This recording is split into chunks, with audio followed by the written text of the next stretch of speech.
What's up everyone? I'm Matt with Ozark Overland Adventures, and today I want to talk about how to stay warm when camping and overlanding in the wintertime. It seems like most people are fall and springtime campers, and when summer and winter hit, they pack everything away, they stay indoors in the heat and the air conditioning, because I mean summertime and wintertime camping are, they can be challenging. They pose their own set of challenges to overcome. And the good thing is today we've got options for everything. There's so much great stuff out there to help us enjoy camping in all four seasons.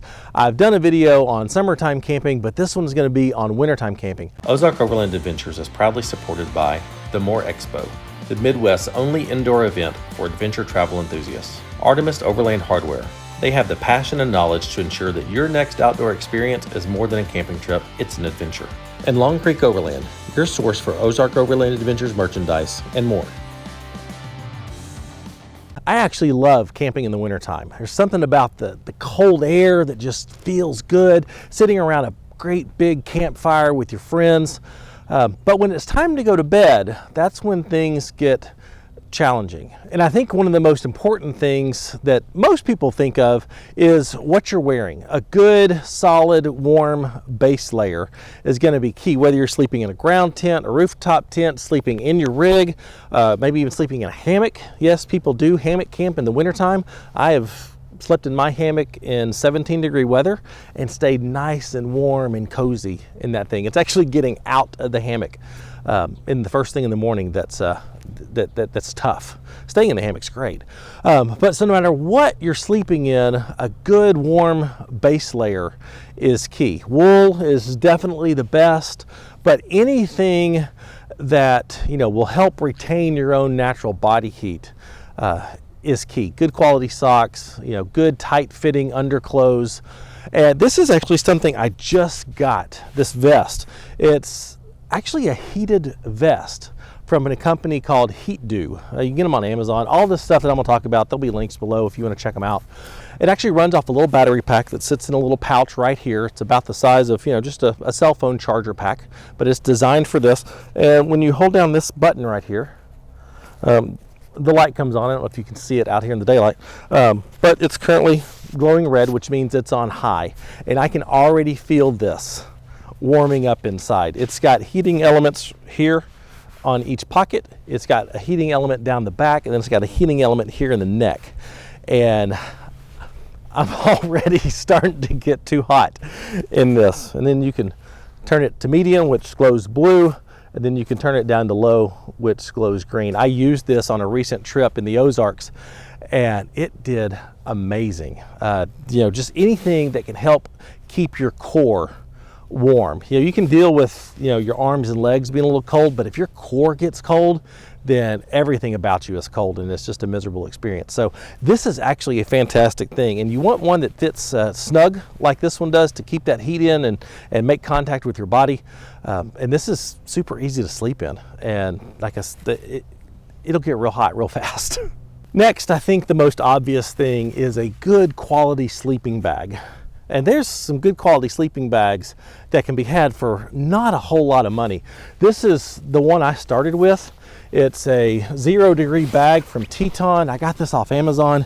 As you can see, it does not pack down real small, but it is nice and roomy. I hate really tight confining sleeping bags, but this thing is big and roomy. It's got the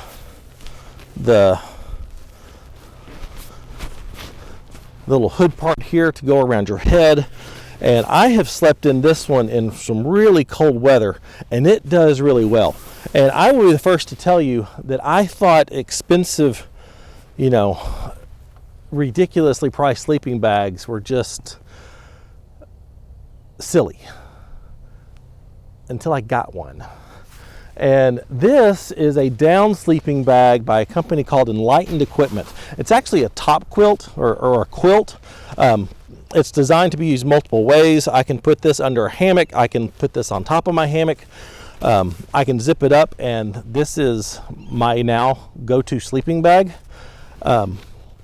It's got a cinchable foot box, But this is the most amazing thing I've ever slept in. It is so warm and it is so comfortable.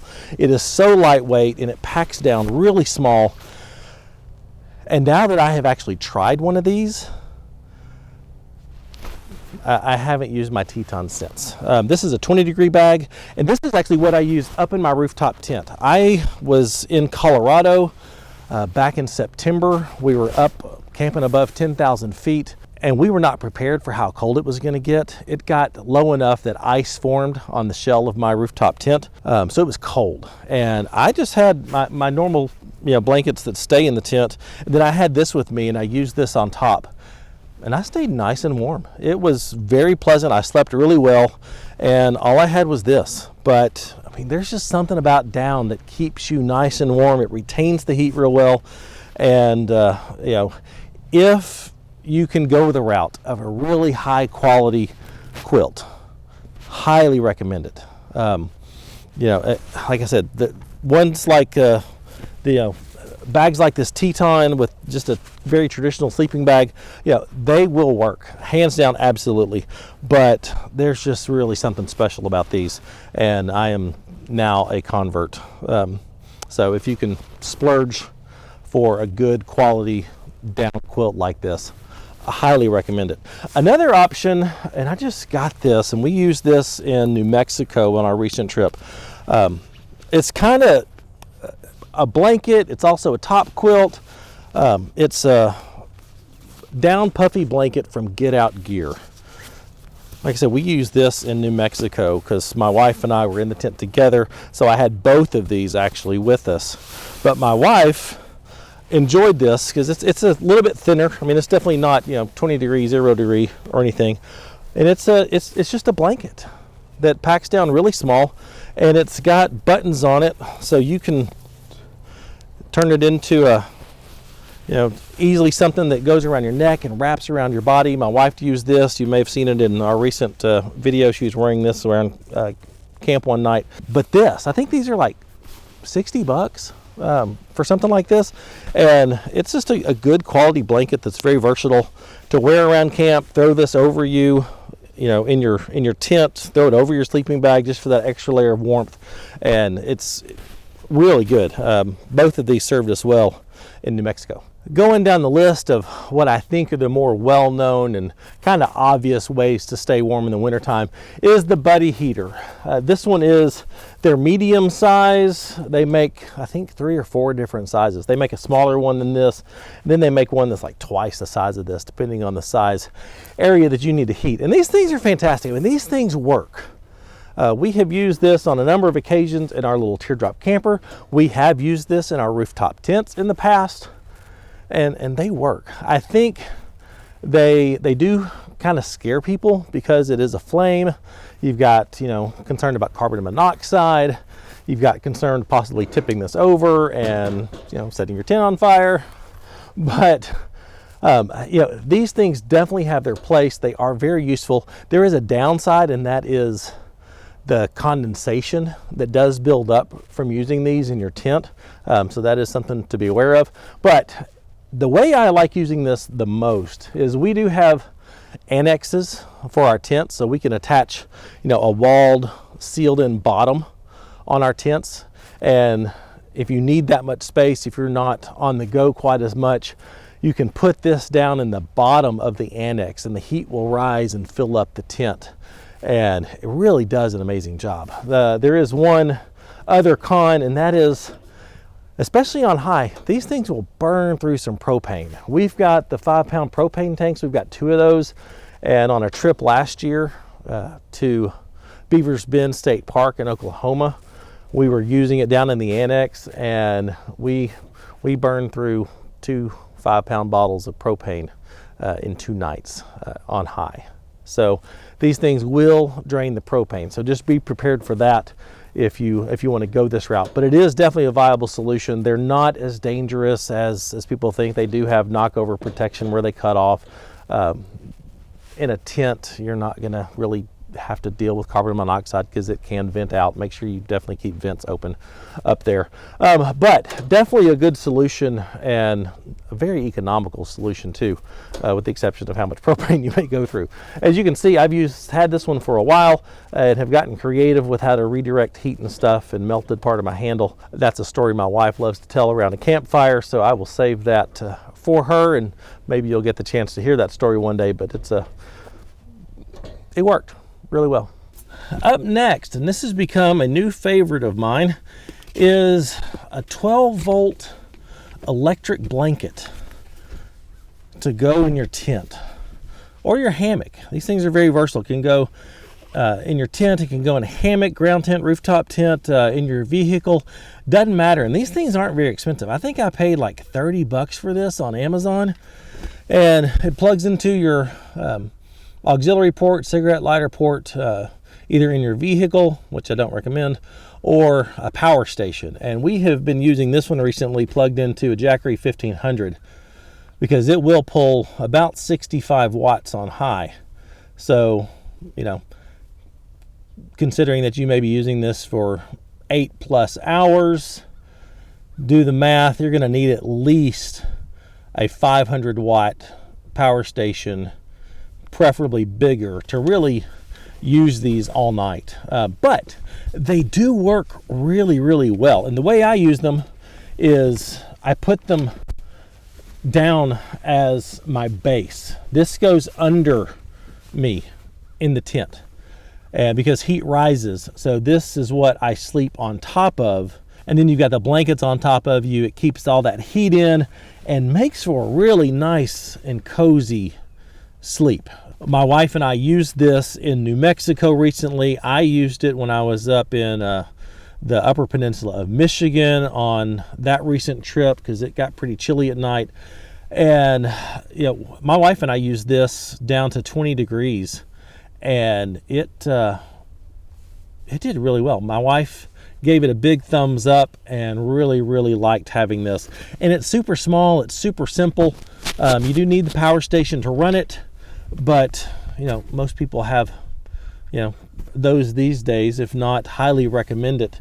But yeah, it works really well. So a 12-volt heated blanket. I'm not necessarily tied to this brand, but I'll put a link to it in the description because it does work. The only downside to it, the controls, it has a high and a low, and there is a built-in timer in this thing. I'm not sure how long it is. So if you put it on high and go to sleep, it's going to auto shut off. And so at some point in the night, you may get chilly and just need to turn it off and turn it back on again to get the heat going. But it does heat up really fast, so that's a plus.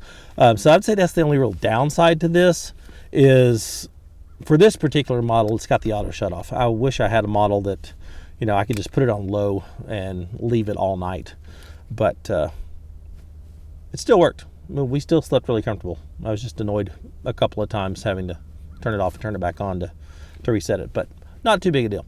Now, one thing that I highly recommend, if you have got a rooftop tent, and even some ground tents, but especially if you have got a rooftop tent, most of them have the option for an insulated lining. I have mine in this one. That's one of the things I love about these tents from Global Road Outdoors is the lining actually comes with them. And it works. It really works. We've been using it like this with the lining in it for a little bit. And unless it gets really, really cold, to need the electric blanket or something, just having this lining helps retain your natural body heat, makes it really pleasant. It also cuts down on the sunshine coming through on these, early winter mornings, so you can sleep in just a little bit more. But the insulation kits, they're super simple. They just zip in and buckle in on the bottoms. They mimic, they have the openings where everything has normal openings. There's lining up here on the top, front, sides, back. There's actually one for the back, which I haven't installed, and there's one for the floor, which I haven't installed because I just haven't thought I've needed it. But if you're in the market for a rooftop tent, I would say one of the things to make sure that you at least have the option is that the company does have an insulation kit as an option. This is our first winter to use this, and definitely a fan. It definitely makes a difference, just up in here and keeping it warm. But highly recommend the insulation kit for your tent. And if your tent doesn't have one, because there's a few companies that don't, you might consider selling that one and get one of the brands that has these, because it's pretty awesome.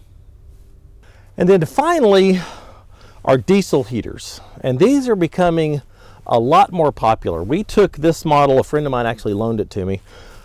We took this model that he got from Amazon to New Mexico to test for the first time. And oh my gosh, was it incredible. I had to do a little bit of rigging because he got the ones with the 4 ports instead of the one with the single port. So connecting ducting to this to get the heat up into the tent was a little challenge. I had to get creative with that. But they actually work. I mean, work really, really well. This particular model is an 8 kilowatt model, which was way too much. We were using this below 2 kilowatts, like 1.5, 1.6 kilowatts, to keep the tent very, very cozy. So unless you have a large tent that you've got to heat, or maybe a small room, definitely don't go with the 8 kilowatt. Get the 5 kilowatt ones, because the 8 kilowatt was just way too much. But it works. I did have an issue with it in New Mexico that, I mean, based on the reviews, I think I just happened to get an odd one that had that issue. But I did, the second night we weren't able to use it because it gave me a glow plug error. It's an easy fix from what I understand, but just know that could be a problem. But there's tons and tons of positive reviews on these things, so I think I just happened to get a lemon. They have a remote, so you can control the heat from up in your tent. I had this down on the ground, ducting that took it up into the tent, and I just can't say how well this actually worked. It does run on diesel. It holds about a gallon of fuel in here, and that gallon of fuel will easily get you through 2 nights. You do have to deal with the exhaust on it. It does get really, really hot. So either find a way to elevate it. Don't just sit it on dry, leaves and stuff that could potentially combust and catch on fire, because this exhaust that comes from underneath does get incredibly hot. So be aware of that. But we will be getting one of our own because my wife loved it so much and it did work so well. And this is a really good option for sleeping in really cold weather, because it just keeps the tent really, really, really all warm and cozy. You're not just sleeping on a blanket that's warm, but you're heating the whole tent, and I loved it. So let me know in the comments what has been your go-to solution for staying warm in the wintertime. And don't tell me staying home, because that's lame. Wintertime, there's too many beautiful things in the wintertime to just stay home and hunker down in the winter. Get out, use some of these solutions and go enjoy the outdoors, even when it's below freezing. That's, people up north in Alaska, they live in that. They do it all the time. They can be done, and you can have fun with it. But there's just too little time and too many amazing places to see to not take advantage of the winter months. And one of the biggest advantages is so many people are staying home. There's campsites galore to pick from. So that's a big plus. Anyway, I hope this was helpful. Like I said, let me know in the comments what's your solution. If you use any of these, if you have a different solution than these, I'd love to hear about it, because I'm all about learning new things. But if you would like the video, subscribe to the channel if you're not already. Check out our Patreon. All the links are in the description. Consider supporting us in a very tangible way if you like this channel and like what we're doing, and like the service and the inspiration that we're providing for you. And for all of our merchandise, longcreekoverland.com. And I'll see you next time. Bye.